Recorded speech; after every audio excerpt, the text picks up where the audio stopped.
So ayan guys, i-flex ko lang ang isang solid followers natin na nakita natin sa kanyang post is not recommendable na ang kanyang account. Dahil ang kanyang account is since 2016 pa ata, I'm not sure kung 2016. So ito ay tinurn on professional mode niya. Noong na-invite na siya sa Star, ang lumabas is not recommendable na.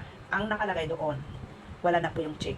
Topic of profile and focus on civics, vaccines, or other sensitive subjects. Profiles with a history of violating community standard. Content is clickbait, spam, or just stuff that people don't want to interact with.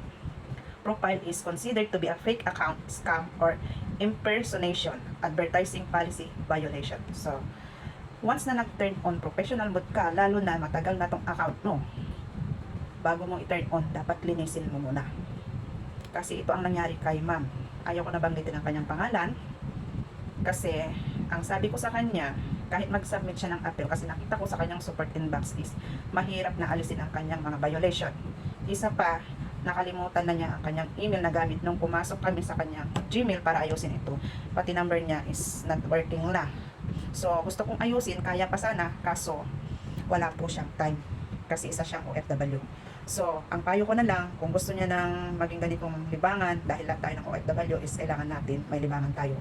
Pag tayo'y natapos sa trabaho. So, ang payo ko is gumawa na lang ng bago na account dahil hindi niya alam kung ano yung mga violation niya. So, payo ko lang sa mga nag-uumpisa pa lang at naisipang i-turn on ang kanilang old na account. Pag hindi malinis, huwag niyo na gawin. Pero kapag malinis naman, ituloy niyo na lang. So, ganun lang po. Ingat-ingat lagi sa pag-turn on professional mode. Kung hindi ka success, huwag mo nang itutuloy. Gumawa ka na lang ng bago. Dahil isa rin ako na naka-experience ng ganyan.